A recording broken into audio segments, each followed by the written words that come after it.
প্রহ্লাদ মহারাজের মাতা কয়াধুকে নারদ মুনি তত্ত্বজ্ঞান উপদেশ দিয়েছিলেন, আর সেই গর্ভাবস্থায় প্রহ্লাদ মহারাজেরও সেই জ্ঞান লাভ হয়েছিল। প্রহ্লাদ মহারাজ যখন বড় হয়ে বিষ্ণু ভক্তি সম্পর্কে দৈত্য বালকদের উপদেশ দিলেন, নিষ্ঠার সঙ্গে দৈত্য বালকেরা তা গ্রহণ করেছিল। তারা তাদের শিক্ষক ষণ্ড ও অকর্মের বৈশ্বিক উপদেশ গ্রহণ করেনি। হিরণ্যকশিপু প্রহ্লাদ মহারাজের মাথা থেকে বিষ্ণু ভক্তি দূর করার জন্য দৈত্যকুলের শিক্ষক ষণ্ড ও অকর্মের উপর দায়িত্ব দিয়েছিলেন, কিন্তু শিক্ষক ষণ্ড ও অকর্মের বৈশ্বিক উপদেশ প্রহ্লাদ মহারাজ গ্রহণ করেননি। অসুর বালকেরা কৃষ্ণ ভক্তিতে নিষ্ঠাপরায়ণ হয়ে যাচ্ছে দেখে ষণ্ড ও অকর্ম ভয়ে ভীত হয়ে রাজা হিরণ্যকশিপুর কাছে সমস্ত পরিস্থিতি জানালো। অত্যন্ত ক্রোধান্বিত হয়ে হিরণ্যকশিপু প্রহ্লাদকে বলল, হে মন্দবুদ্ধি, তুই আমার শাসন লঙ্ঘন করেছিস। তুই একটা জেদি মূর্খ। আজই তোকে যমালয়ে পাঠাবো। তুই জানিস আমি ক্রুদ্ধ হলে সমগ্র ত্রিভুবন কাঁপে, আর তুই কার বলে ভয়শূন্য হয়ে আমার নির্দেশ অতিক্রম করছিস? প্রহ্লাদ বললেন, হে পিতৃদেব, দয়া করে আপনি আপনার আসরিক প্রবৃত্তি পরিত্যাগ করুন। আপনি বলের কথা জিজ্ঞেস করছেন, পরমেশ্বর শ্রীহরি সমস্ত বলের উৎস। আপনার বলও তার কাছ থেকে এসেছে। ইন্দ্রিয়ের বল, মনের বল, দেহের বল সব তিনি। আপনার বিপদগামী মন ছাড়া আপনার এই জগতে আর কোনো শত্রু নেই। আপনি আমাকে অনর্থক শত্রু মনে করছেন। আপনার শরীরের 6 রিপুর আপনি দাসত্ব করছেন, অথচ আপনি গর্বভরে মনে করছেন যে আপনি ত্রিভুবনের সমস্ত শত্রুকে জয় করেছেন। এইসব আপনার নিদারুণ অজ্ঞতা। হিরণ্যকশিপু বলল, ওরে হতভাগা মূর্খ প্রহ্লাদ, তুই নিজেকে অতি বুদ্ধিমান বলে মনে করছিস। এর মানে হলো আমার হাতে তোর মরবার ইচ্ছা হয়েছে। এক্ষুনি তোর মস্তক ছিন্ন করব। তোর পরম আরাধ্য ভগবান এসে তোকে রক্ষা করুক। আমি দেখতে চাই। নেশাগ্রস্ত উন্মত্তের মতো ক্রোধান্ধ হিরণ্যকশিপু খড়গ তুলে তিরস্কার করছিল। হিরণ্যকশিপু বলল, তুই যে সবসময় বলিস যে তোর কোন জগদীশ্বর আছে, সে নাকি সবার ঊর্ধ্বে, সে নাকি সবার নিয়ন্তা এবং সর্বব্যাপ্ত। তবে বল, সে জগদীশ্বর কোথায়? সে যদি সর্বত্রই থাকে, তাহলে আমার সামনের এই স্তম্ভটাতে কি আছে? ধূপধাপ শব্দে পা ফেলে হিরণ্যকশিপু চিৎকার করে রাজ সিংহাসনের সম্মুখ ভাগে একটি স্তম্ভের সজোরে মুষ্টাঘাত করতে লাগলো। সেই সময় স্তম্ভ থেকে এক ভয়ঙ্কর ধ্বনি উত্থিত হলো। সে ধ্বনিতে যেন ব্রহ্মাণ্ড কম্পিত হয়েছিল। বহু দেবতা মনে করেছিলেন, হায়, এই আমাদের গ্রহলোকটি বুঝি নষ্ট হয়ে গেল। সেই অদ্ভুত প্রচণ্ড ধ্বনি কেউ কখনো পূর্বে শোনেনি। অসুরেরা ভয়ে ভীত হয়েছিল। দেখা গেল দেখা গেল স্তম্ভ ভেঙে তার ভেতর থেকে এক অদ্ভুত রূপ আবির্ভূত হলেন।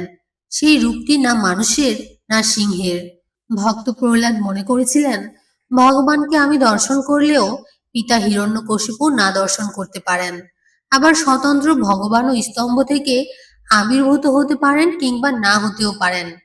পিতা আমাকে যদি বধ করতেই পারে, সেটিও ভগবানের ইচ্ছা হতে পারে কিংবা না হতেও পারে। কিন্তু আমি স্থিরভাবেই জানি একমাত্র রক্ষাকর্তা, পরম নিয়ন্তা হচ্ছেন শ্রীহরি।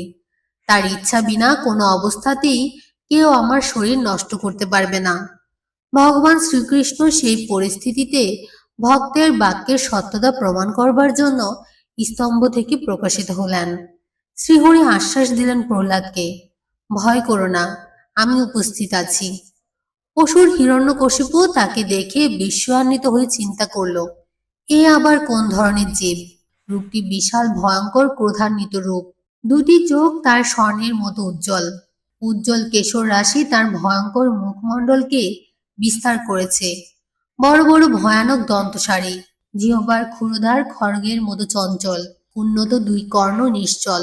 মুখ এবং নাসিকা বিবর পর্বতের গুহার মতো। চোয়াল ভয়ঙ্কর ভাবে বিস্তীর্ণ।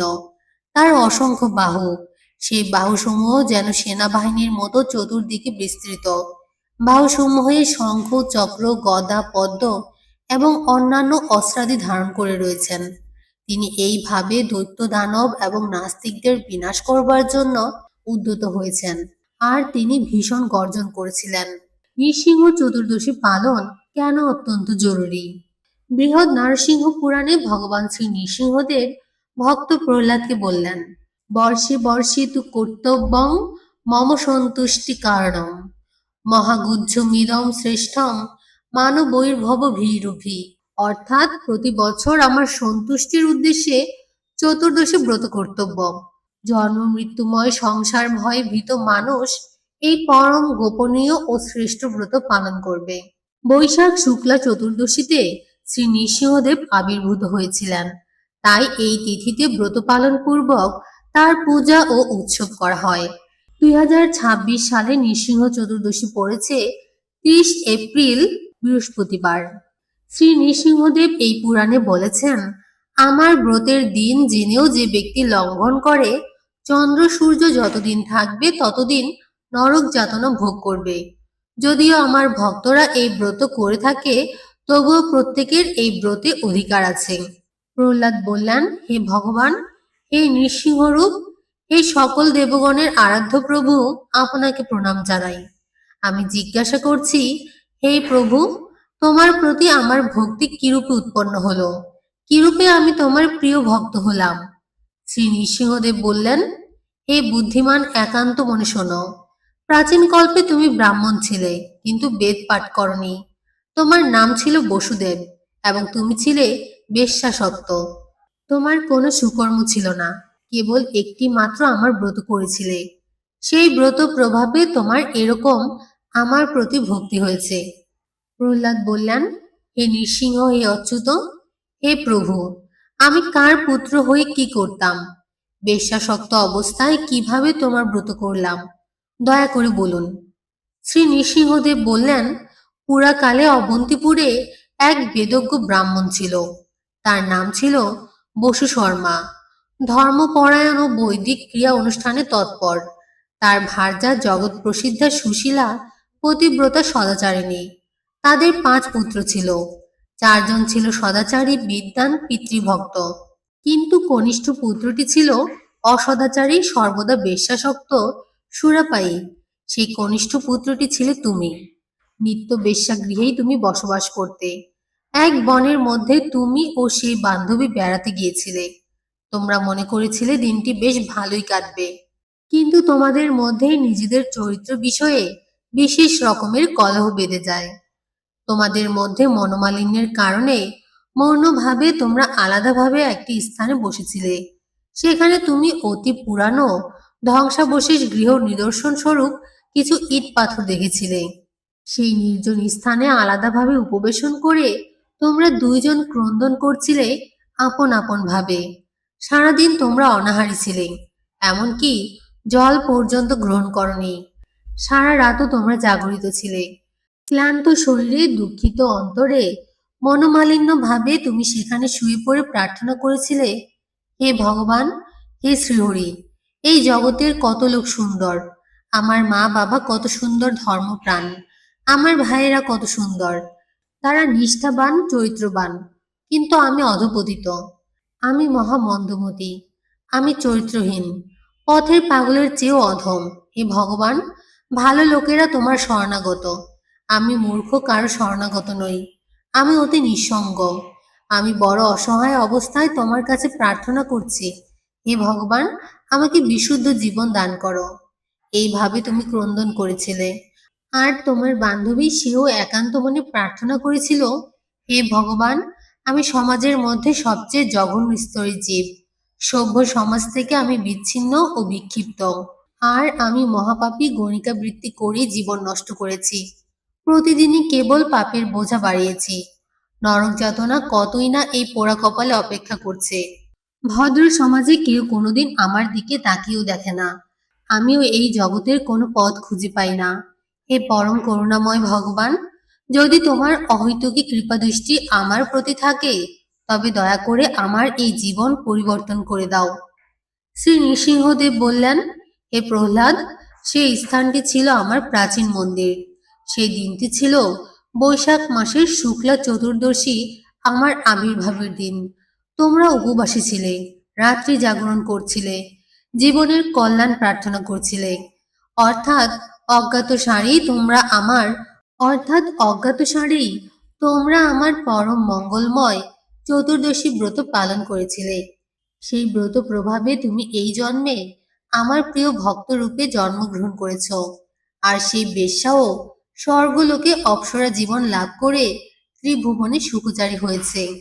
হে প্রহ্লাদ, আমার ব্রতের প্রভাব শোনো। সৃষ্টি শক্তি লাভের উদ্দেশ্যে ব্রহ্মা আমার এই চতুর্দশী ব্রত পালন করেছিলেন। ত্রিপুরাসুরকে বধের উদ্দেশ্যে মহাদেব এই ব্রত করেছিলেন।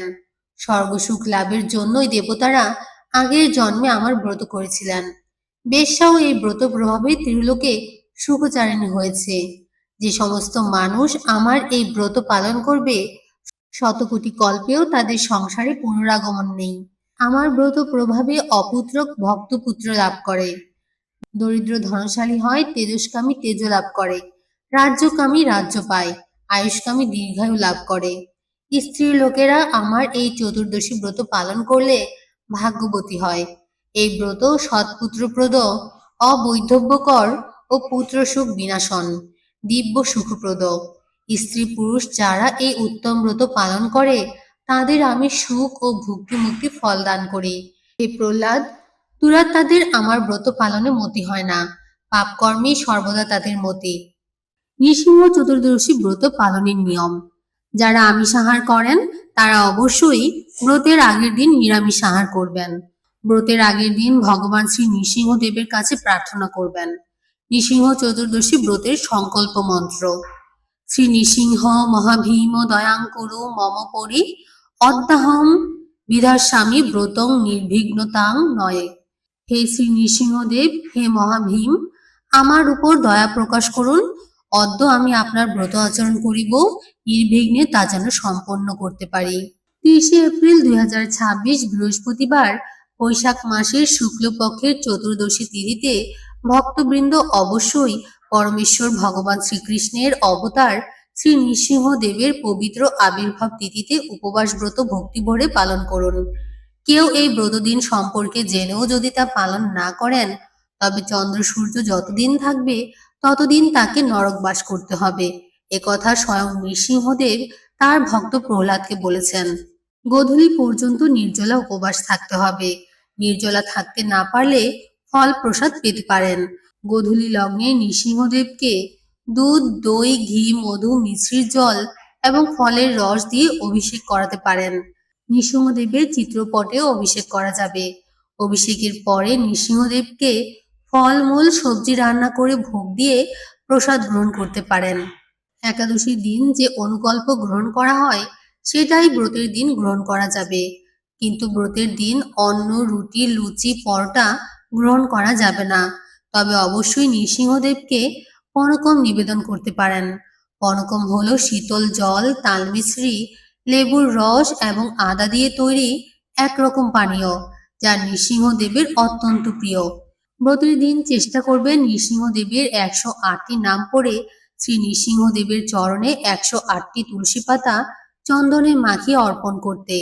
এই দিন শ্রীমদ্ ভাগবতের সপ্তম স্কন্ধের অষ্টম অধ্যায়ে বর্ণিত শ্রী নৃসিংহদেবের আবির্ভাব লীলা পাঠ করতে পারেন। ব্রতের দিন নৃসিংহদেবের প্রণাম মন্ত্র এবং স্তব পাঠ করুন। মনে রাখবেন, শ্রী নৃসিংহদেব অত্যন্ত কৃপালু। তিনি ভক্তের মনোবাসনা অবশ্যই পূরণ করবেন। তিনি অত্যন্ত করুণাময়। তিনি তার ভক্তকে সর্ববিপদ থেকে রক্ষা করেন, যেমন তার ভক্ত প্রহ্লাদকে রক্ষা করেছিলেন। ব্রতের পরদিন সকালে ভগবানকে অন্ন, বিভিন্ন দ্রব্যাদি রান্না করে ভোগ দিয়ে প্রসাদ গ্রহণ করতে পারেন।